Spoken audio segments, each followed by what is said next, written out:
go deep and picked off. Intercepted by Ambry Thomas. We'll see a pickup come down on the right side possibly. Montana looking, throwing in the end zone.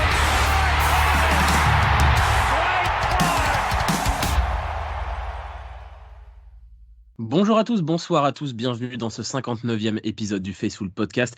Une nouvelle victoire contre les Cardinals, on l'avait annoncé, ça s'est plutôt bien déroulé. Le plus important de cet épisode, ça va être clairement la preview de notre match à venir contre Baltimore, le numéro 1 de la AFC contre le numéro 1 de la NFC. Pour m'accompagner pour en parler, Kevin et Olivier. Salut les gars. Salut tout le monde. Salut. 45-29, un gros match offensif. Moins gros match défensif, mais il y a quand même eu de très belles choses dans l'ensemble. Kevin, t'as pensé quoi de ce match en global ? Comme on l'avait dit, ça a été quand même une balade, même quand les Cardinals ont été quand même assez proches à une possession. On n'a vraiment pas senti d'inquiétude. On a roulé sur cette équipe. C'est vrai que défensivement, on aurait pu s'attendre à une performance plus puissante de notre part. Mais en même temps, pour moi, on a vu dans ce match-là qu'on ne pouvait pas se passer de Javon Hargrave et de Arik Armstead en même temps. On pourrait se passer éventuellement d'un des deux, mais quand on se passe des deux, c'est vraiment compliqué de stopper la course. On l'a vu avec James Conner, qui s'est quand même plus amusé que les running backs des semaines précédentes. Mais dans l'ensemble, c'est parfait. Offensivement, c'est de plus en plus incroyable. Chaque semaine qui passe, on s'extasie de plus en plus devant cette attaque.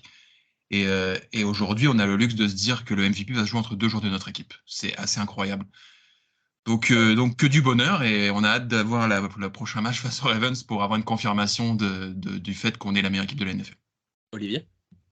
En même temps, j'ai l'impression que Kevin il a fait un très bon résumé. Hein. On n'a pas tremblé. On a vu une équipe dominatrice. Et moi, je fais partie des anciens. Donc, plus je vois jouer cette équipe, et je viens de me refaire le match juste avant, plus j'ai l'impression de voir jouer les Rams de l'époque de Kurt Warner. Mais à tous les niveaux, aussi bien offensivement que défensivement. Parce que on sait que, par exemple, hier soir, on a fait comme d'habitude, tous les trois, on s'est maté le match ensemble, je me comprends, et on n'était pas inquiets. On savait que ça allait marquer. Et quand les Cardinals, c'est parce qu'ils ont été énormément vaillants, ils ont beaucoup de cœur, cette équipe, il faudra pas les mésestimer dans le futur, à mon avis. Quand les Cardinals, ils marquaient 3 points, je me rappelle sur la série suivante, il fallait pas les énerver. Et on voyait, ça faisait course de McCaffrey, 10 yards, course de McCaffrey, 12 yards. Passe de Purdy, 15 yards. Allez, c'est bon. Tu te disais, mais qu'est-ce qui nous arrive? On est injouable. Ça va, il y a trop de solutions, ça va trop vite, ça frappe trop fort. Offensivement, c'est exceptionnel. Donc oui, c'est ce que je me languis la semaine prochaine. Tout le monde se languit la semaine prochaine. On aurait dit que la NFL aurait voulu le faire exprès, elle n'y serait pas arrivée. On va avoir pour le jour de Noël quelque chose d'exceptionnel. Peut-être le plus beau match de la saison régulière. Oui, vous avez fait un bon résumé. Hein. On se le disait ensemble, on l'avait également dit dans la preview. Ce match-là, il fallait que ça soit un peu comme les matchs contre les Seahawks, il n'y a pas eu besoin de trop forcer pour que ça suffise. Tu l'as très bien dit, Kevin. Je pense qu'on va pouvoir en reparler un moment dans une section. Le manque de nos 2 defensive tackles en même temps s'est fait assez ressentir défensivement. Mais quand on a une attaque comme celle qu'on a, au final, on est quand même vachement tranquille. Enfin, ça déroule, quoi. Les mecs, ça va trop vite, ça va trop fort, ça punch de partout. Il y a des solutions dans tous les recoins. Il n'y a pas grand-chose à faire quand notre attaque est à ce niveau-là. Les Cardinals, tu l'as dit, Olivier, c'est une équipe qui se bat bien. Contrairement à d'autres équipes de NFL qui sont faibles et qui se battent moins. Là, ils ont des grosses lacunes au niveau du talent dans l'effectif, mais ils ont du cœur. Mais quand tu as beau avoir du cœur, quand tu tombes contre le meilleur effectif de NFL, malheureusement, ça suffit pas. On va passer assez rapidement, on va parler des tops et des flops, évidemment. Olivier, ton top de ce match ? C'est compliqué parce qu'il y a beaucoup de joueurs qui ont été exceptionnels. Donc, je vais prendre Mooney Ward. Je vais prendre Mooney Ward pour la simple et bonne raison que on en parlait, Kevin en parlait brillamment les semaines précédentes. Il nous avait donné l'information comme quoi Ward, pour progresser, il fallait qu'il fasse des interceptions. Eh ben, hier, il en a fait 2, dont une qui retourne pour un pick 6. Il est injouable à l'heure actuelle. Il s'est positionné comme étant l'un des top cornerbacks NFL à l'heure actuelle. Et moi, je trouve qu'il fallait un peu le mettre en avant sur ce match-là parce qu'il nous a simplifié le match. D'autant plus qu'il revenait un peu blessé. On savait pas trop s'il allait être là. On se disait, OK, on va avoir un Mooney Ward à 30, 40, 50% peut-être.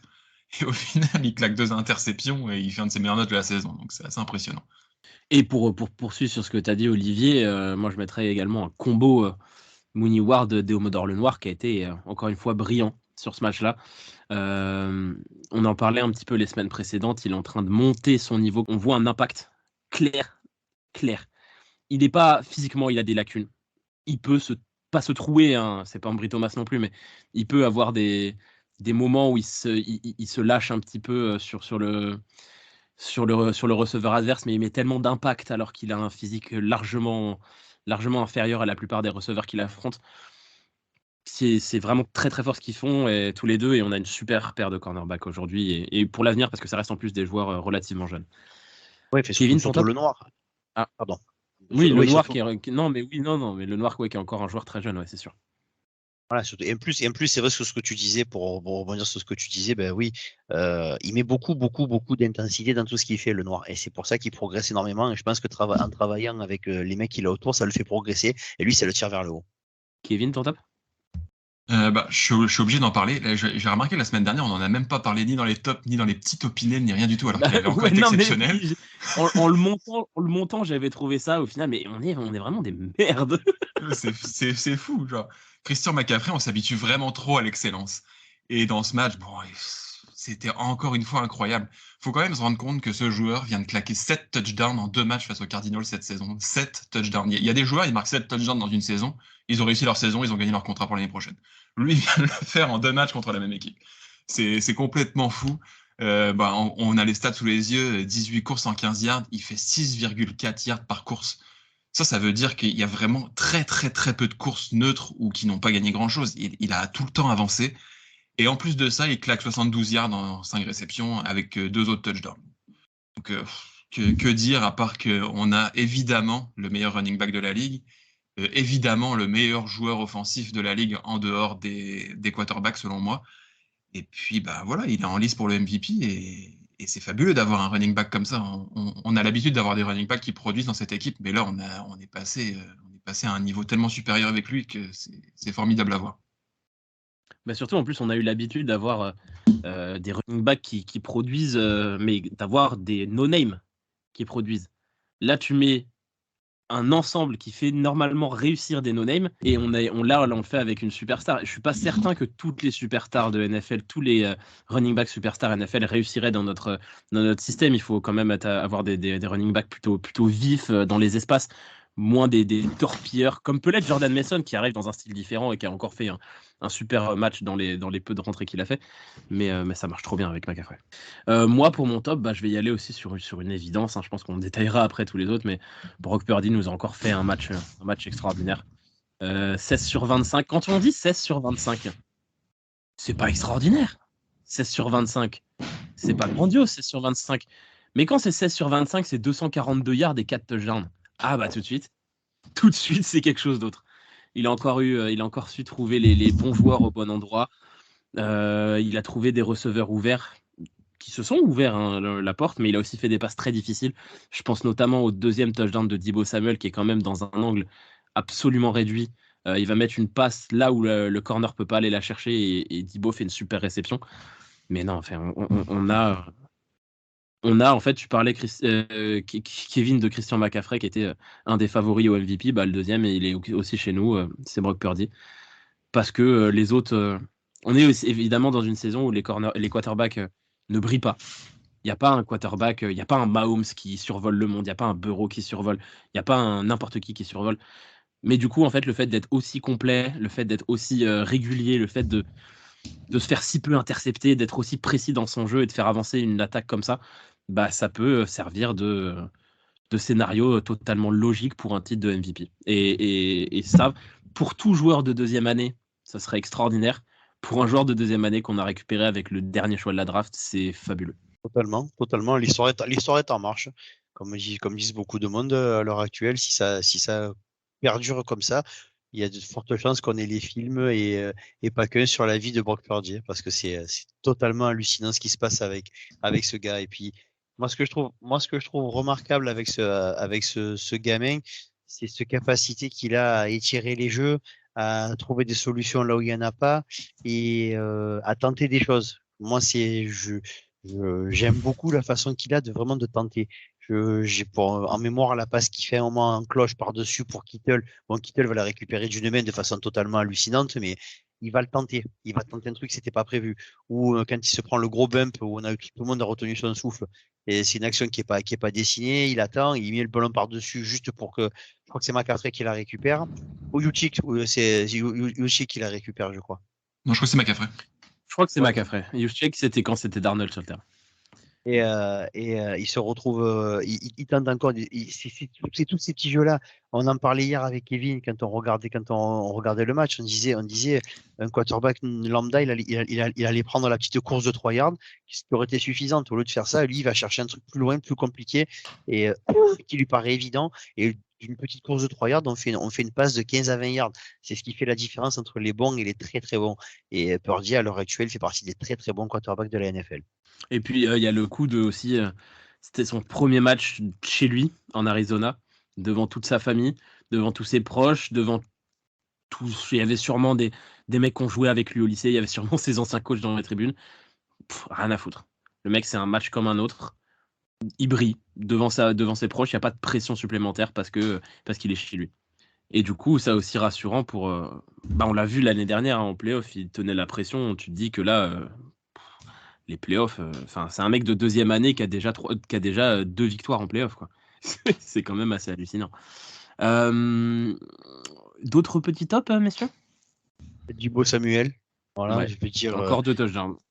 Voilà, et puis le premier, je me rappelle pas si c'était déjà arrivé, Elliot, mais quand sur le premier touchdown, les commentateurs américains qui disaient c'est trop facile. Le premier touchdown a l'air tellement simple. Limite, il aurait pu la prendre et marcher jusqu'à la end zone. Et c'est là que c'est facile.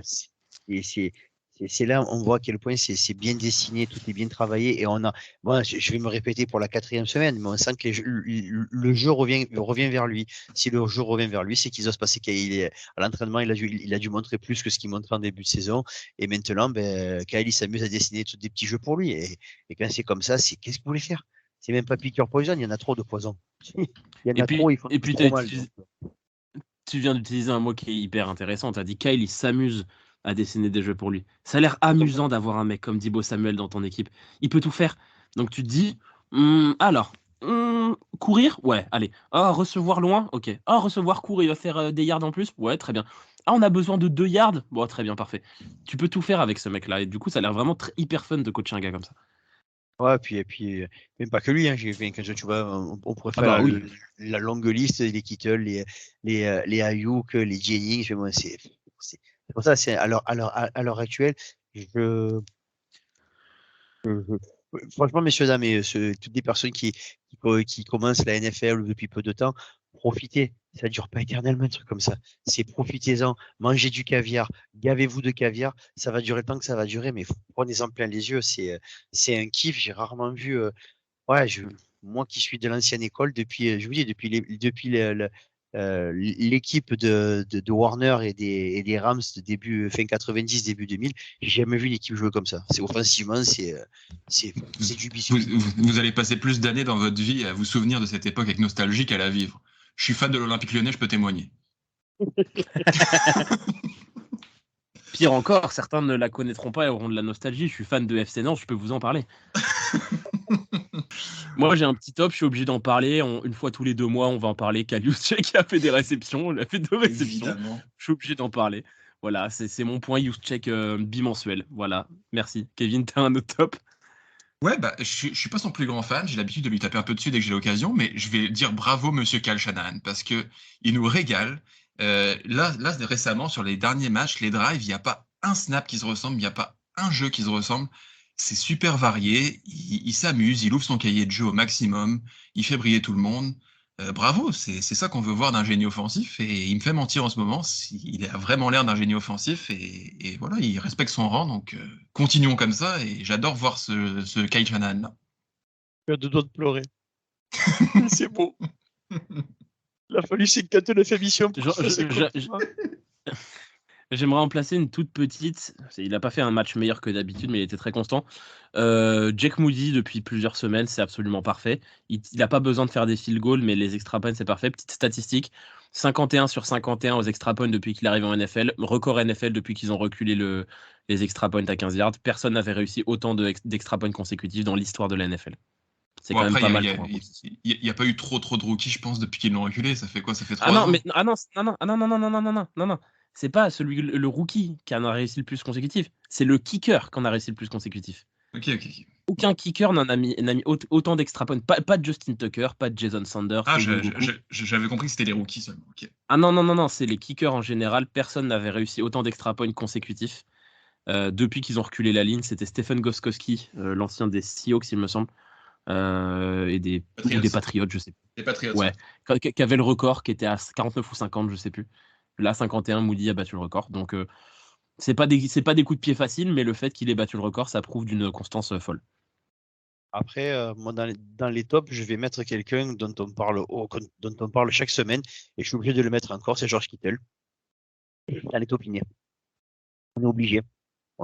La définition d'un topinet, il n'est pas au-dessus du lot sur ce match-là, mais c'est fort.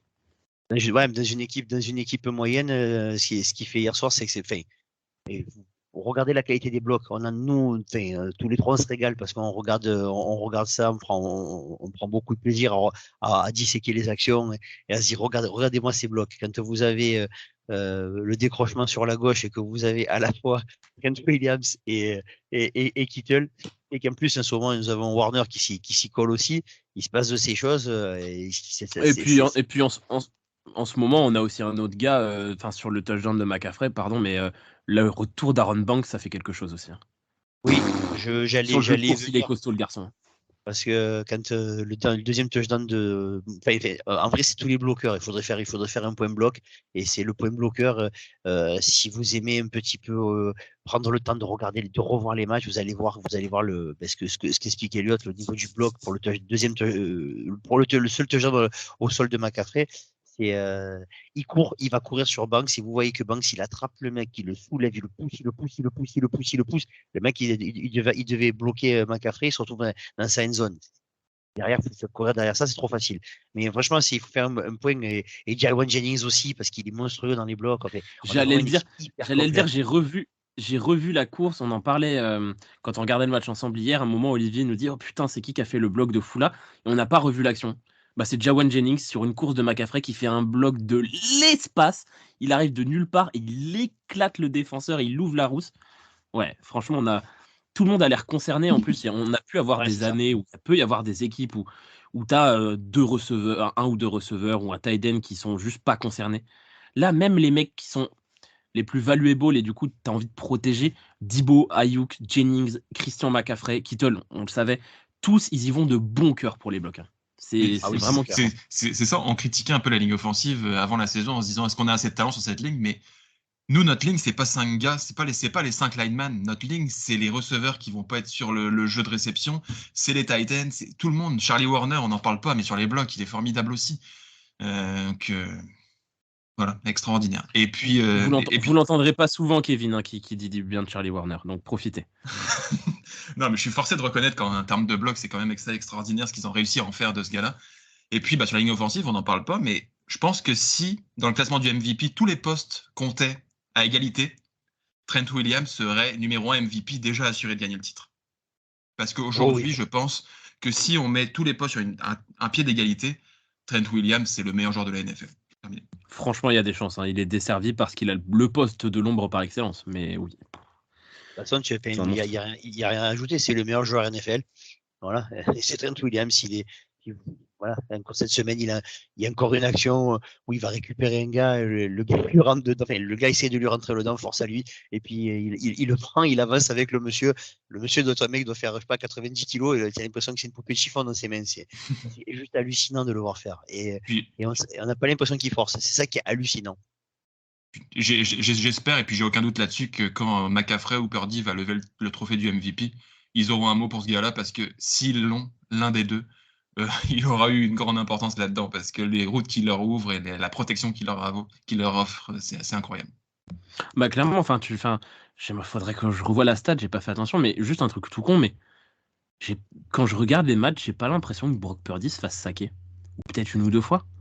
Mais il est quand même assez tranquille. Et évidemment, Trent Williams, absolument incroyable.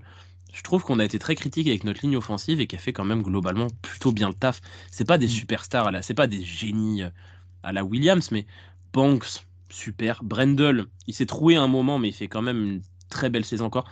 McKivitz, si on n'en parle pas, c'est qu'il y a une bonne raison. Il fait le travail. Notre souci, ça a été peut-être le garde droit. Moi, j'ai pas mal parlé Spencer Burford. John Feliciano fait un très bon match hier. Il est sur courant alternatif aussi, mais ça reste quand même globalement super solide. Alternatif, je vais trouver une salle parce que bon, des fois je travaille aussi, les gars. Je fais croire que je fais rien, mais des fois ça m'arrive. Il faut que je mette la main dessus. Feliciano. Il a fait sur le terrain, il a 0 sac quand il est sur le terrain. Il a concédé que 10 pressions et un quarterback hit. Il est à 97 en pass blocking et à 87 en run blocking. Donc pour un mec. Ah oui, non, mais moi je trouve ça. Moi, je reste. C'est plus qu'un 2 up. Hein. C'est ça, moi je reste convaincu que c'est mon avis, hein, mais pour moi, ça doit être le titulaire jusqu'à la fin de la saison à ce poste de garde droit. Après, on a tellement un haut niveau que là-dessus, au final, on était en train de critiquer Burford qui est pas si infamant que ça non plus, quoi. C'est dire le niveau de notre équipe. C'est clair. Est-ce que vous avez d'autres topinets à rajouter ou pas? C'est le tour pour moi. On peut passer au flop. Est-ce que vous avez des flops? Je peux commencer peut-être Ouais. cette fois-ci? Allez, je Vas-y. me permets de commencer. Vous en avez parlé un petit peu dans l'introduction. On a eu du mal contre la course, clairement. C'est notre flop, je pense, principal de ce match-là. Les absences combinées de Armstead et Hargrave se sont vachement fait ressentir. Parce que, bon, on en parlait, on est tous d'accord là-dessus. Givens et Kinlaw sont des très bons joueurs, mais je pense que Givens et Kinlaw, que ce soit l'un ou l'autre, ont besoin de soit Armstead, soit Hargrave à leur côté. Parce que, on l'a vu sur ce match-là, Armstead et Hargrave restent quand même largement au-dessus du lot sur ce poste-là. Ça s'est ressenti sur le jeu de course, ça s'est ressenti aussi à des moments où on a eu pas mal de plaquages manqués sur le jeu de course. Jair Brown en a loupé, Fred Warner en a loupé quelques-uns pour une première fois. Ça arrive pas souvent. Voilà, on s'est fait un peu marteler au sol, ce qui est vraiment pas dans notre habitude ces dernières semaines. Est-ce que ça m'inquiète pas outre mesure? James Conner, on en a parlé, reste à mon avis un des très très bons running backs de cette ligue dont on parle très très peu.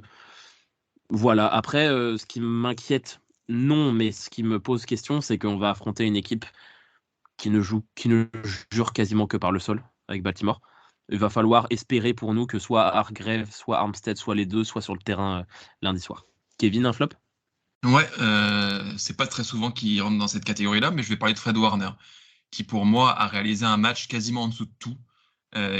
Il semblait pas réellement concerné comme d'habitude. Il était un peu à contre-courant, jamais vraiment bien placé, jamais vraiment au bon endroit.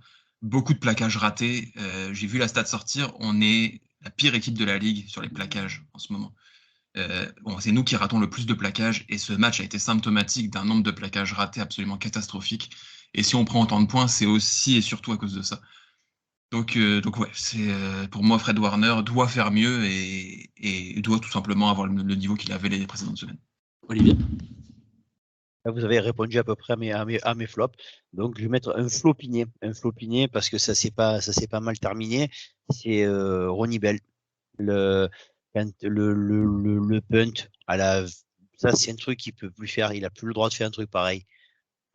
Et c'est là, pour les gens qui n'ont pas vu le match ou qui ne voient pas laquelle action je parle, c'est la fameuse action où il reste 50 secondes en première mi-temps. Punt des Cards, il récupère le ballon, il avance, il dégueule le ballon. Heureusement, il a les coudes qui ont touché le sol parce que sinon, on rentre à la mi-temps à 20-21 et c'est plus la même limonade que 21-13. Donc, et puis non seulement il a de la chance que le coup touche le ballon, il a la chance qu'un joueur des Cardinals l'effleure avant. Ouais. Parce que s'il touche le coude sur le sol mais qu'il n'est pas touché par aucun mec des Cardinals, c'est fumble pareil. C'est pour ça que donc ça c'est bon. C'est un rookie, on va me dire ouais mais tu comprends c'est un rookie, mais bon là on arrive dans pas longtemps, les matchs pour les adultes ils vont commencer et dans les matchs pour les adultes on n'a pas le droit de faire ça. Donc avertissement sans frais et espérons que ça lui serve de leçon. Et c'est dans ces cas-là quand des fois on me dit ouais Ray McLeod on le paye, je vois pas à quoi il sert. Mais Ray il sert à ça tout simplement. Je me demande si on va pas tout simplement remettre Deebo Samuel en playoff. Parce que oui, on se permet de mettre Ronnie Bell et puis on le teste, on le fait jouer, on lui donne du temps. Mais je pense qu'on va assurer le coup avec un Deebo Samuel à partir des playoffs. Bah, on assurera déjà le coup s'il est de retour avec Rere McLeod, je pense, mais si McLeod n'est pas revenu, oui, ça sera Dibo, ça sera logique. Rere, moi je suis d'accord avec Olivier, je le critiquais pas, mais j'attendais peut-être un peu plus de lui la saison dernière. Là, cette saison, il était très bon. Faut être clair sur une chose, il faut arrêter, et je parle aussi pour moi parce que ça a été mon souci là-dessus sur les retours de coups de pied. Faut arrêter de croire qu'un retourneur de coups de pied doit faire 45 yards sur chaque retour, c'est pas possible, ça n'existe pas. Donc voilà, déjà un mec qui est capable de prendre 10-15 yards, de faire avancer un petit peu et surtout de sécuriser le ballon, c'est le plus important. Et Ouais. là, Ronnie Bell, il en a pas eu beaucoup et il n'a pas réussi à bien sécuriser le ballon. C'est ça, la mission première, c'est protège le ballon. Tu ne perds pas le ballon. Avant, si tu peux, mais le ballon ne doit jamais s'échapper. C'est la mission première et c'est malheureusement ce qui lui a manqué sur ce match. Est-ce que vous avez d'autres flopinets? Ah non, bah non, ouais, il n'y a pas grand-chose à dire sur ce match-là, ça reste quand même globalement une performance d'ensemble plutôt réussie. Et ben on va passer à notre preview de notre match contre les Ravens.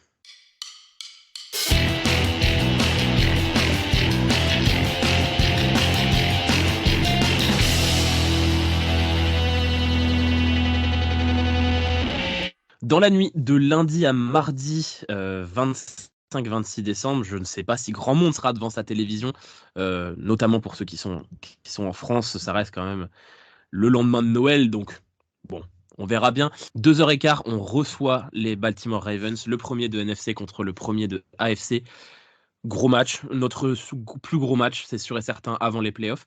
L'affrontement des deux premières équipes, notre dernier gros affrontement contre une très grosse équipe. Les deux autres affrontements qu'on a eu, c'était les Cowboys, on les a massacrés, les Eagles, on les a massacrés. Kevin, la passe de 3, notre équipe qu'on massacre, notre grosse équipe qu'on bat. Ouais, alors là, si on les massacre, on va passer un sacré message pour la suite de la saison parce que les Ravens sont sûrement la dernière grosse équipe impressionnante qu'on n'a pas encore affrontée, pas encore battue cette année. On les a encore vus hier, ils se sont quand même relativement amusés avec les Jaguars. Peut-être pas autant qu'on s'était amusé avec eux il y a quelques semaines, mais ils se sont quand même bien amusés avec eux. Ouais, c'est une équipe très solide. Par contre, c'est une équipe qui semble fragile. Ils ont encore perdu un Keaton Mitchell. Ça leur fait très très mal parce que leur jeu au sol, tu l'as dit, c'est une force pour eux, mais il est quand même bien décimé. Mais c'est une équipe très complète. Ils sont probablement autant favoris maintenant de l'AFC qu'on ne l'est de la NFC.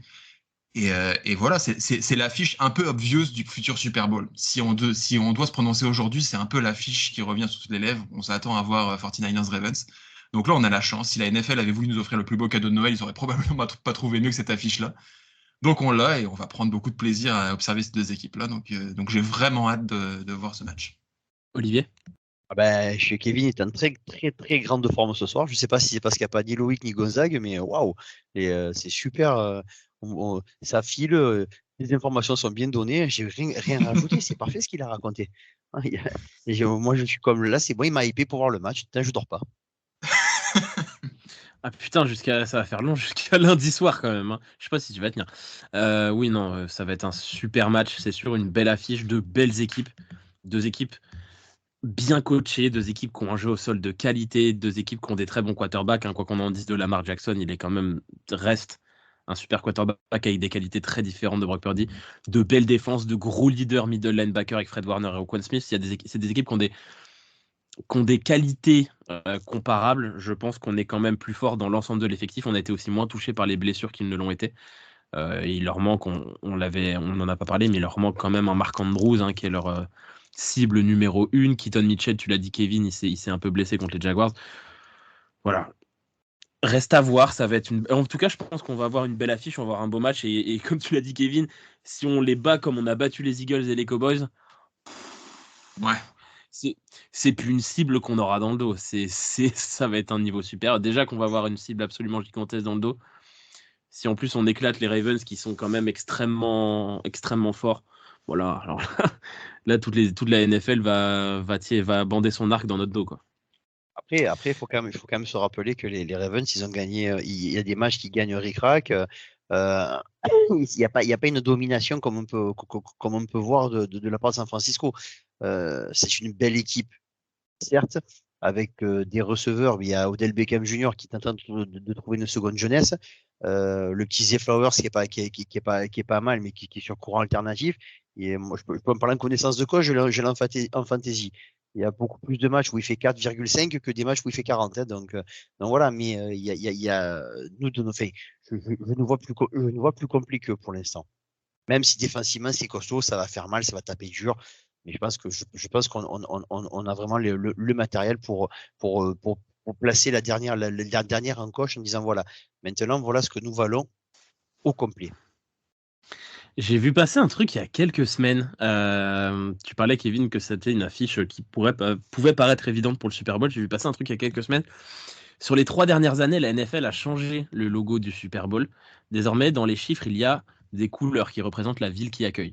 La première fois que ça a été fait, c'était pour le Rams Bengals. Les couleurs dans le logo, c'était le orange, comme les Bengals, et le jaune, comme les Rams. La saison dernière, les couleurs dans le logo, c'était le vert, comme les Eagles, et le rouge, comme les Chiefs. Cette année, le logo est violet et rouge. Ouais. On y va tout droit, les gars. On y va tout droit. Et la terre est plate. Kyrie Irving ne fait pas de football américain. Olivier, ton facteur X pour ce match? Ambry Thomas face à Odell Beckham Jr. Ça va être un duel de deux mecs qui veulent faire que des trucs impressionnants. Parce que le problème qu'il y a, c'est que ça peut vraiment être la solution miracle pour les Ravens.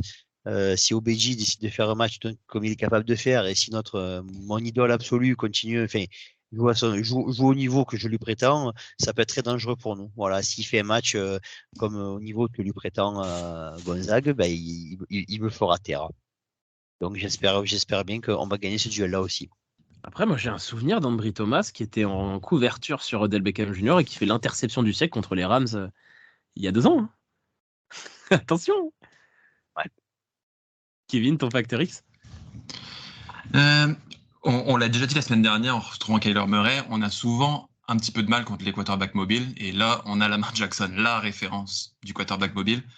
Donc, pour moi, notre pass rush va avoir un gros rôle à jouer. Tu l'as dit, les defensive tackles, on espère qu'ils vont être de retour, au moins un des deux.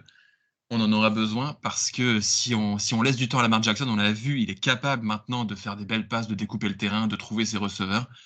Et en plus, il a toujours cette arme avec ses jambes. Donc là, on a vraiment besoin d'un Nick Bosa, d'un Chase Young, de ces gars-là vraiment très très forts, même d'un Clelin Ferrell, d'un Randy Gregory. On a besoin que vraiment tout le monde se mette au diapason et vienne plaquer, et vienne bien plaquer, ne lâche pas les plaquages. Fred Warner également peut rentrer dans cette catégorie, comme on l'a dit un peu avant. Donc c'est ça, pour moi, c'est vraiment la façon dont on va être capable de stopper Lamar Jackson. Si on stoppe Lamar Jackson, il n'y a plus de Ravens pour moi. Ouais, moi, mon facteur X, il va être de l'autre côté du ballon, ça va être sur notre attaque. Moi, il y a un duel qui me fait saliver d'avance.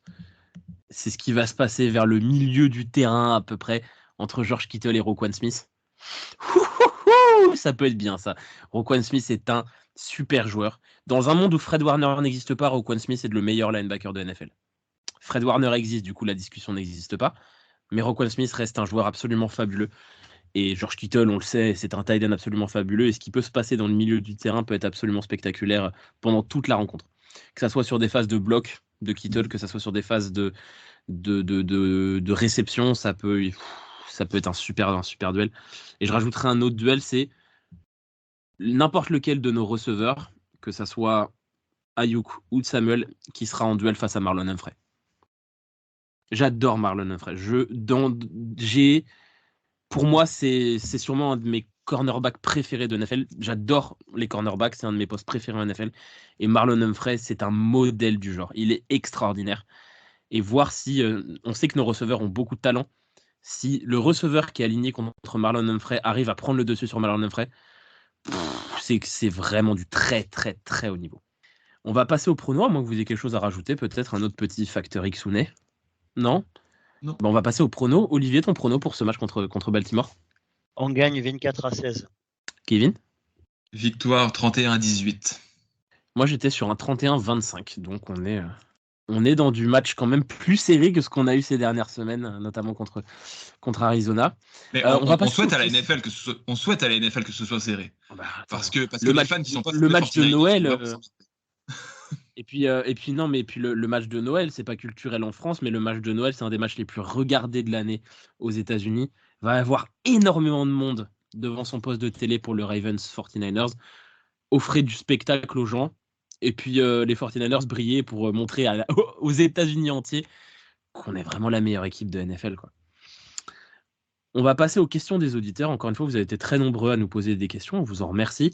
On va commencer par les questions sur Facebook. Une question à laquelle on a déjà, je pense, répondu, mais on va y répondre quand même. Les gars, qui mérite d'être MVP? Brock Purdy, Christian McCaffrey. Olivier? Faire ma café. Kevin? Brock Purdy. Bah, tu vas être en minorité cette fois-ci, Kevin. Je vais être sur Christian McCaffrey aussi. Allez, c'est bon, ça suffit qu'il y ait tout le temps des quarterbacks là. Exactement. Ouais, mais c'est ces postes-là qui a le plus de valeur en NFL. Au final, quel est le joueur qui a le plus de valeur? Le quarterback. Question de Stéphane. Que pensez-vous d'une de nos plus mauvaises performances défensives sur la course de la saison, celle où on a accordé pas loin de 170 yards, alors que d'habitude notre moyenne est de moins de 100 yards par match, et même de mémoire c'est souvent moins de 80. On en a un petit peu parlé, on est quand même passé à côté dans l'ensemble. Ouais, problème de defensive tackle, on se retrouve avec les backups, on a beaucoup de plaquages ratés, on affronte en plus un running back particulièrement puissant et tranchant avec James Conner, donc on avait en face de nous le running back parfait pour exploiter nos faiblesses de ce match-là. Et voilà, je pense qu'il ne faut pas s'inquiéter plus que ça. On n'est pas devenu une équipe moyenne contre la course. On va retrouver ce qu'on avait. Je ne suis pas très inquiet. D'ailleurs, je viens de l'apercevoir, une petite question en plus supplémentaire de David. Celle-là, elle est directement pour Olivier. Ambry Thomas, est-il un corner ou un plot de signalisation? Merci Dave, ça faisait longtemps. Non, c'est un cornerback, peu cher, c'est quand même un cornerback. Hier, on a perdu Kevin, ça y est, on a perdu Kevin.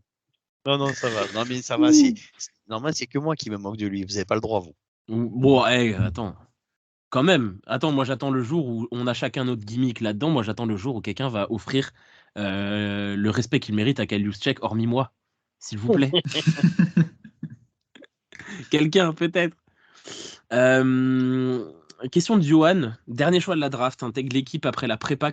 Quarterback 3 qui se retrouve titulaire, grosse blessure, dernier match de la saison dernière, et en route maintenant pour être MVP. Le parcours de Purdy est surréaliste.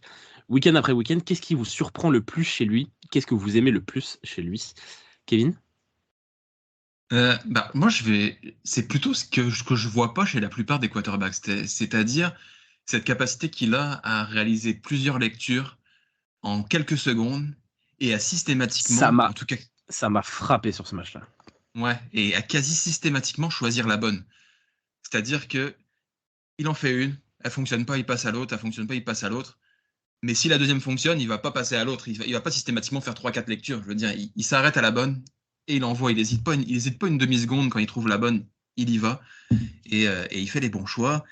Et voilà, et même dans sa façon de gérer la pression, on voit ce genre de choses chez un Patrick Mahomes, chez un Aaron Rodgers, chez un Drew Brees, chez ce genre de quarterback qui ont toujours le bon mouvement de jambes, le bon mouvement de hanche pour esquiver une pression qui arrive. Lui, il a ce côté-là aussi où il est capable d'esquiver la pression et de partir sur le côté et de trouver son receveur. Donc c'est vraiment ce package-là que tous les quarterbacks n'ont pas, juste les élites. Et lui, il l'a. Moi, ça m'a frappé sur ce match-là, t'en parlais des lectures, parce que j'ai beaucoup aussi regardé Kyler Murray qui, lui, est en lecture simple. Son regard était fixé sur le receveur auquel il allait envoyer le ballon. C'est frappant sur le match-là. Il n'a pas les yeux qui se baladent comme peut l'avoir Purdy. Il a le regard fixe et le ballon, il va aller là. C'est fort ce que fait Purdy. Olivier? Tout simplement, je vais reprendre une analogie qu'a faite hier soir Kevin et pour répondre à la question de Johan. Normalement, à San Francisco, on avait une équipe qui avançait un petit peu et on avait en face les équipes qui avaient le quarterback qui balançait la balle loin et tout. Maintenant, c'est nous qui avons le quarterback qui balance la balle loin, tout en continuant à avoir le jeu de San Francisco. C'est pour ça que c'est ce qui me marque le plus chez Purdy. Normalement, quand vous prenez tous les drives de Shanahan, c'était première action, course, deuxième action, 9 fois sur 10 course, troisième action, s'il faut, on fait une passe. Là, le premier drive, première action, passe. Tu te dis, il y a quelque chose qui a changé. Il se passe un truc. Et voilà, rien que ça, c'est Kevin, hier, tu m'as ouvert les yeux là-dessus sur le fait que, oui, maintenant, nous aussi, on a un quarterback élite. Parce que quand on le voit jouer, on se dit, ouais, il a le ballon, il va se passer un truc. Et puis, on a eu la chance de voir Sam Darnold sur 2 snaps, mais on a vu Sam Darnold. C'est tout. Et autre petite chose, moi c'est pas le truc qui m'impressionne le plus, mais dans son côté, on a le quarterback qui lance loin. La place n'est pas complétée, mais on a tenté un Hail Mary en fin de deuxième quart-temps. Le bras il est là. Le bras il est clairement là. La end zone il l'avait et on n'avait pas l'impression qu'il envoyait. Enfin, il a envoyé tout ce qu'il avait, mais on n'avait pas l'impression qu'il forçait comme un porc non plus. Il est là le bras. Moi, ce qui m'impressionne le plus, contrairement à mes deux camarades, Kevin et Olivier, j'ai aussi vu un peu Brock Purdy quand il jouait à l'université. Et moi, ce qui m'impressionne le plus, c'est un truc que je trouve qu'il n'avait pas à l'université, c'est son jeu de jambes. Son jeu de jambes, et t'en parlais, Kevin, son jeu de jambes est extraordinaire. Les petits déplacements qu'il peut faire, la capacité à sortir de la poche intelligemment, pas en abuser. T'as des quarterbacks, Murray, on a été l'exemple dimanche, Lamar Jackson fait un peu trop ça, des quarterbacks qui vont juste sortir de la poche parce qu'ils sont rapides et qu'ils aiment bien sortir de la poche. Lui, il le fait avec parcimonie, mais avec intelligence. Et je trouvais qu'il avait pas ça à l'université. Et là, il a cette qualité de faire le petit pas d'ajustement, le petit pas même en avant, ce que font peu de quarterbacks. Finalement, souvent, c'est des pas en arrière. Là, il va faire le pas en avant pour éviter une pression qui arrive sur le côté. Au lieu de circuler ou d'éviter sur un côté, il va faire un pas en avant pour gagner 2-3 secondes. Je trouve que c'est vraiment le signe d'un très grand et d'un futur très grand. Question suivante, une question de Ludovic. Les Ravens ne sont-ils pas l'équipe la plus homogène de l'AFC, par conséquent les favoris de cette conférence au vu de leur saison? Olivier? À l'heure actuelle, oui, ils sont très bien. Enfin, on en a parlé, ils sont bien coachés. C'est une équipe qui potentiellement peut être très, très dangereuse. Maintenant, en AFC, il faut voir qu'il y a quand même une équipe qui peut faire la différence à tout moment parce que c'est leur façon de jouer, c'est les Dolphins. Ça peut partir dans tous les sens. Ça, il faut pas le mettre de côté. Les Bills sont en train de se refaire la cerise au meilleur moment. Et je n'enterre jamais le cœur d'un champion. Et tant que Mahomes ne sera pas éliminé, il sera pour moi la menace numéro 1 AFC. L'AFC, ça va dans tous les sens. Il y a beaucoup de monde, et nous y compris, je pense, où on était vraiment en train pas surcoter, mais vendre l'AFC comme la conférence. Moi, j'ai l'impression que 3 des 4 équipes favorites, même si les Cowboys, après leur sale défaite, n'y sont peut-être plus, mais dans les équipes favorites, il y a beaucoup d'équipes NFC aujourd'hui. L'AFC, ça peut aller. Je pense qu'il est quasiment impossible aujourd'hui de prédire qui sera l'équipe représentant du Super Bowl en AFC. Ça peut être n'importe qui, que je ne tomberai pas de ma chaise. Il y a 3 semaines, tu l'as très bien dit, Olivier, il y a 3 semaines, on m'aurait dit que les Bills étaient dans une forme comme celle qu'ils ont aujourd'hui. J'y aurais jamais cru. Pour moi, ils étaient morts enterrés. Et là, franchement, ils ont fait un match incroyable hier et ça fait plusieurs semaines qu'ils sont très très forts. Mais l'homogénéité dans le niveau très élevé en AFC, je trouve, a fait beaucoup de dégâts. Par exemple, les Jets, qu'on voyait très très haut avec Aaron Rodgers, ils n'ont pas eu Aaron Rodgers, ils sont éliminés. On a les Chargers, on connaît le marasme, mais au final, avec l'effectif qu'ils avaient, ils devaient être tout en haut. Et avec le marasme qu'ils connaissent, ils ne sont plus là. Les Bengals, les Bengals, pareil, avec Joe Burrow, ça va être compliqué, même s'ils sont encore très bien placés pour y aller, ça va être très compliqué. Et puis les Bills qui ont connu une première moitié de saison très compliquée aussi. Donc c'est pour ça que c'est compliqué à savoir. Mais sur un match, il y a énormément d'équipes en AFC qui peuvent faire un petit run de 3 victoires et se retrouver au Super Bowl. Tu rajoutes là-dedans des équipes comme les Browns, si leur défense elle est à ce niveau-là, ils peuvent battre quasiment tout le monde. Les Broncos, quand ils ont perdu de 70-20, personne ne les attendait à ce qu'ils font aujourd'hui. Les Jaguars, ils peuvent battre beaucoup d'équipes s'ils en ont envie. Même les Texans. Ouais, cette conférence-là, c'est un beau foutoir quand même. On va passer aux questions de Twitter. Une question d'Arnaud pour Olivier. Olivier, tu ne penses pas qu'il faudrait faire plus tourner Christian McCaffrey sur la fin de saison régulière? J'entends bien qu'il est monstrueux et qu'il va taper des records, mais l'important c'est d'être en forme en play-off. Je pense qu'on a tous eu très peur quand il s'est touché les genoux hier. Et quid également d'Elijah Mitchell qui ne joue plus et de ton chouchou qui a très peu de portée? Ouais, Arnaud il m'a dit qu'il m'avait posé la question. Je dis que je répondrai ce soir. Donc oui, c'est sûr qu'il va falloir penser à le faire souffler. Maintenant, on a vu déjà dans le dernier match, le dernier carton, ça a été du garbage time pour quasiment toute l'attaque, sauf la ligne offensive, à part Trent Williams. Mais oui, là, le prochain match, il faut qu'il le joue au taquet. Tout va dépendre. Moi, je pense que ça va dépendre des résultats. Je pense que le but du jeu, c'est qu'on arrive à finir first seed. Et si on est sûr d'être first seed avant la dernière journée, je pense que la dernière journée et la première semaine de playoff vont servir à mettre tout le monde dans le formol. C'est ce que je pense. Ça veut dire qu'il faut absolument gagner nous le match contre les Ravens. Et comme on enregistre le lundi soir, on n'a pas le résultat encore de du match de Philadelphie et contre les Seahawks.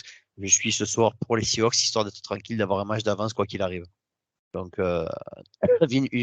c'est pour ça. Tu vois, Arnaud, je pense qu'on va faire tourner sur les 2 derniers matchs, sur les derniers matchs de saison régulière. Et si réellement contre les Commanders, on a pris de l'avance. Pour l'instant, le but du jeu, c'est de finir premier. Pour finir premier, avoir une véritable semaine de repos, mais on peut pas se permettre de faire trop tourner. Même si c'est vrai que s'il se met la main sur le genou, on est tous super, mais voilà, je pense qu'à l'heure actuelle, on peut pas changer. Pour Elijah Mitchell, ben, malheureusement, il a joué, il a 4 snaps, il y a 2 matchs depuis il est blessé. C'est malheureux, mais voilà, je pense que ça va être le résumé de sa pauvre carrière. Moi, j'ai une théorie sur l'utilisation de Christian McCaffrey. Je pense que Kyle Shanahan a Christian McCaffrey dans son équipe fantasy et qu'il en a besoin. Il a besoin de ces points-là. C'est sûr. Il est en demi-finale et peut-être en finale de fantasy, donc il a besoin de Christian McCaffrey. Voilà. Ah non, mais il y a 2 ans, Shanahan, il avait Deebo Samuel dans son équipe. C'est pour ça qu'il courait autant. Hein. Il n'y a pas de mystère. Hein. L'année dernière, il n'avait pas réussi à l'avoir. Il ne l'a pas utilisé. Voilà.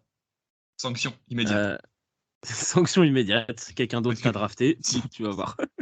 Et puis si McCaffrey fait pas de stats pour sa finale et que Shanahan perd sa finale fantasy, vous en faites pas. McCaffrey sera sur le banc pour les playoffs. Sanction immédiate. Allez, tiens, on va faire jouer Tyrion Davis Price. Regarde, Christian, tu m'as fait perdre ma finale. Petite question pour Kevin. Il est passé où à Isaiah Oliver? Il faisait pourtant un bon début de saison et le backfield semblait meilleur avec lui. Avez-vous une raison à ça? Question de Colin. Je suis assez d'accord avec ça. J'ai pas vraiment compris pourquoi on a sorti Oliver pour mettre Ambry Thomas sur les extérieurs. Au final, les statistiques ont un peu donné raison à Steve Wilkes au départ. Je suis de moins en moins convaincu que c'est un bon choix. Moi, j'aurais plus tendance à remettre Isaiah Oliver sur le terrain et puis de dire à Ambry Thomas de retourner voir les tribunes de près. Mais bon, j'avoue que j'ai pas vraiment de réponse à cette question. Le choix donnait raison à Steve Wilkes au départ, mais de moins en moins, selon moi. Olivier, ça peut être ton occasion. Est-ce que tu es d'accord? Ambry Thomas ou Isaiah Oliver? Ben non, moi je sais que j'ai vu passer la question, c'était pour coach Olive, donc j'ai compris que c'était pour moi. Donc, attends, oui, on est en train de parler du joueur que Olivier aime pas contre un joueur qui a quasiment le même nom que lui. Voilà, donc moi je suis pour Isaiah Olivier. Ça en est fini des questions. Je crois que notre Olivier, d'ailleurs national, le héros du peuple, a un jeu à nous proposer. Alors, messieurs, vu que vous êtes que tous les deux, Gonzague, j'espère que tu te remettras bien, et vite. Loïc, j'espère que tu reviendras, mais dans pas trop longtemps. Nous allons jouer maintenant un petit peu. Est-ce que vous connaissez l'émission Question pour un champion? Oui. Les fameuses petites fiches. J'espère que tu fais la voix il aussi. a travaillé, mais c'est. Il a fait des fiches et tout. J'espère que tu fais Julien Lepers aussi. Putain, Julien Le Persil, quoi. Alors, je vous explique ce qui va se passer. On va jouer avec des. Vous devez deviner des joueurs qui ont joué à San Francisco pendant la décennie 2010. Ok. D'accord? Ok. Je commence à lire. Le premier des deux qui pense avoir le joueur, il dit hop, il m'arrête. Je m'arrête où j'en suis, il me donne le nom. S'il a raison, il marque le point. S'il a tort, il peut plus répondre et l'autre peut aller jusqu'au bout de la question de l'énoncé. Est-ce que c'est bien compris? Ok, c'est parfait. Ça marche. Est-ce que vous voulez des faciles ou des difficiles pour l'instant parce qu'il y en a 9? À toi de voir. La première que tu as sous la main. Je suis drafté en 2008 au 6e round. Je suis un wide receiver passé par 3 équipes. Je finis ma carrière à San Francisco où je participe à 2 saisons oubliables en arrivant de Washington. Top. Mon nom est... Emmanuel Sanders. Non. Mon nom est à consonance française. Je suis... Oui. Pierre Garçon. Oui. Drafté en 2008. Je l'avais pas, j'avais pas besoin... Enfin, je l'avais un tout petit peu après. Enfin, Kevin, dès que tu as dit 2 saisons oubliables à Washington. Non, j'ai dit où je participe à 2 saisons oubliables en arrivant de Washington. En arrivant de Washington, oui, c'est ça, quand tu as parlé de Washington. 1 point pour le petit bonhomme. Je perds pas le jour de mon anniversaire. Oh là là là là. J'allais le dire à la fin, c'était pas bien. Ça va être une question de rapidité, messieurs. Top, drafté au premier tour. Je suis pro bowler lors de ma saison rookie et défenseur player of the year. Top. Âme de l'équipe. Oui. Nick Bossa. Non. Âme de l'équipe, joueur préféré de Gonzague, linebacker. Je suis. Patrick Willis. Eh oui. Ah putain, j'ai parlé trop tôt. Les gars, rookie de l'année et rookie et Dupoy. Il Mais n'a pas on- été on- Deepoy, mais- il a eu mais- des votes, il n'a pas été Deepoy. À Leroy, notre pardon. décharge, on ne l'a pas connu en tant que rookie, Elliot et moi. Ah, Ouais. c'est vrai. Un partout. Un partout. Drafté dans les 5 premiers choix. Je ne commence pas ma carrière à San Francisco. Je suis un joueur vainqueur du trophée Iceman. Je gagne un Super Bowl. Je viens d'une université célèbre coachée par un coach actuellement en NFL. Je joue qu'une saison à San Francisco. Je suis un running back. Je suis Reggie Bush. Il a joué sur Reggie Bush? Il a joué chez nous. Ah, les gars, vous êtes sérieux? Bah oui. Eh ben ouais, vous êtes bidons. Heureusement que je suis là. What the Non, ça- fuck? Et oui, j'ai travaillé. Ça vous fait bizarre, hein? Putain, je savais, j'avais pas Moi non l'info plus. que Reggie Bush avait joué chez nous. Eh oui, il a joué chez Eh nous, ouais. Reggie Bush. En 2016. Eh oui, ben c'est pour ça que j'ai fait mes devoirs, les copains. Oui, bah, aucun souvenir. Donc, il jouait donc à l'université USC, coaché à l'époque par Pete Carroll. Pete Carroll, ouais. Je vous ai fait des vraies fiches, hein, vous croyez quoi? Attention. Hop, je suis drafté au 5e tour. 5e tour. Joueur d'une seule équipe. Je suis toujours en activité. George Kittle. Oh oui, oh oui, oh oui. Hmm. Pour ma deuxième saison, je bats un record et réception réception à la passe pour un Titan à ma position. Excellent bloqueur, reconnu pour mon sens de l'humour et mon amour du jeu. Je suis le People Titan. Je suis George Kittle. Bien joué. T'as été vite. Au 5e tour, je l'ai tenté. Ah, t'as eu raison. hein. T'as eu raison parce que je l'avais vraiment une phrase et demie après, je pense. Beaucoup plus difficile. Hmm. Je suis drafté en 2010 par les Niners. Ma carrière ne dure que 6 saisons. J'ai participé au Super Bowl 2012. Joueur de ligne offensive, j'ai commencé à droite pour m'installer à gauche dès ma deuxième. Oui. Je l'ai raté, mais je vais dire Joe Staley. Non. Donc, je reprends un joueur de ligne offensive. J'ai commencé à droite pour m'installer à gauche dès ma deuxième année. Mon homonyme est une star des Lakers. Je suis Ah, top Anthony Davis. exactement. Je savais que ça c'était pour toi, Kevin. Merde, Elliot, à la fin, il trouverait avec star des Lakers. Ouais, mais ouais, je me souvenais plus trop de ce mec-là, mais c'est vrai que le star des Lakers me revenu d'Anthony Davis. Ouais, il était incroyable, t'as Anthony Davis. Je m'en rappelle maintenant. Il jouait garde et donc pas left Pas tackle. tackle. Attention. Top. Je suis un quarterback drafté par San Francisco. Je perds ma place sur blessure, permettant l'avènement Top. d'un nouveau quarterback. Alex Smith. Oui. Non. Donc, Kevin, tu peux plus répondre. C'est Elliot qui peut écouter jusqu'au ok. bout. Eh oui, je l'ai dit tout à l'heure, vous écoutez pas. Donc, qui permet l'avènement d'un nouveau quarterback qui nous mènera au Super Bowl. Je joue maintenant aux Jaguars, backup de Trevor Lawrence. Je suis, CJ Beathard. j'ai pas menti, hein. Je perds ma place sur blessure, permettant l'avènement d'un nouveau quarterback qui nous mènera au Super Bowl. C'était Jimmy Garoppolo, c'était pas. Ah putain. C'était normalement sa blessure, c'était déjà l'avènement de Nick Mullens d'abord. La première blessure. Ouais. Enfin l'avènement. L'avènement est un mot un petit peu non. Ouais. Enfin, faut se rappeler de ce qu'a fait Nick Mullens au début. On a eu à peu près les mêmes observations qu'on avait sur Brock Purdy avant qu'il se pète totalement la gueule. Sur 2 matchs. Oh, un peu plus, 5-6. En tout cas, Alors, peu importe. il m'en reste 2. Hein. Ça va vite quand on s'amuse. Hein. Mm. Non.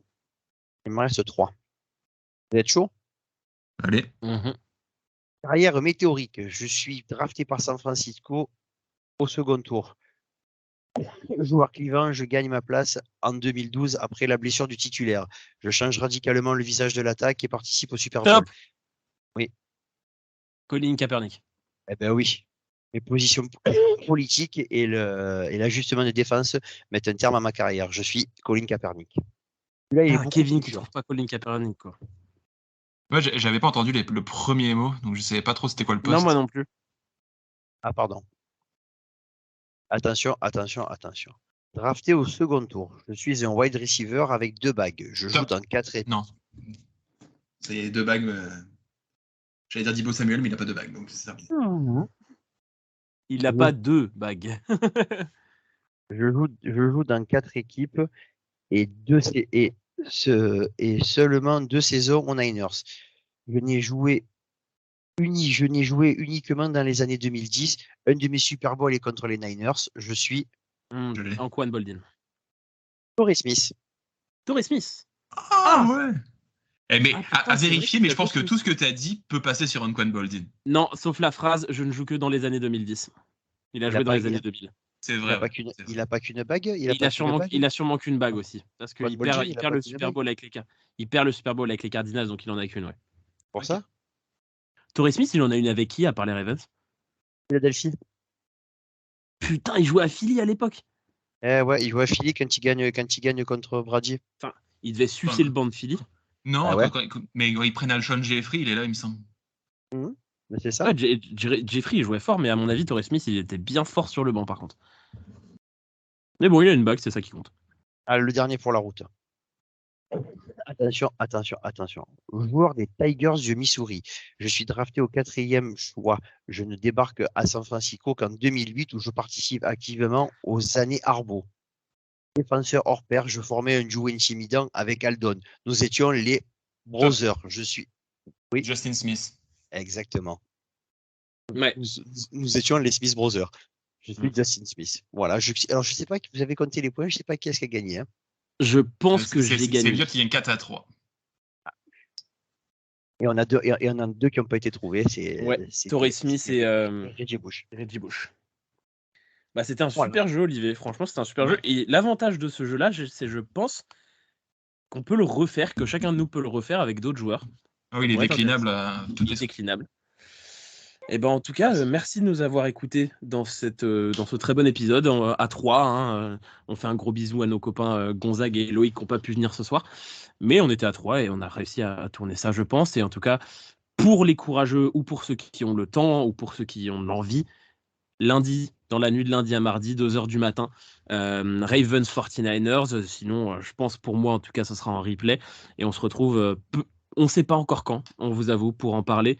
Je pense que l'épisode de ce débrief-là sortira un petit peu plus tard que ce habituellement dans le nouveau rythme qu'on a mis. Mais il y aura un débrief de ce match-là, ça c'est sûr et certain. Merci de nous avoir suivis. Et puis Go Niners, comme d'habitude, bisous bisous. Bon anniversaire, Elliot. Bon anniversaire. Au moment où vous écoutez cet épisode, ce n'est plus mon anniversaire. Mais vous pouvez lui souhaiter quand même en très grand nombre. Mais ça fait toujours plaisir, ça fait toujours plaisir. Ciao, ciao. Salut.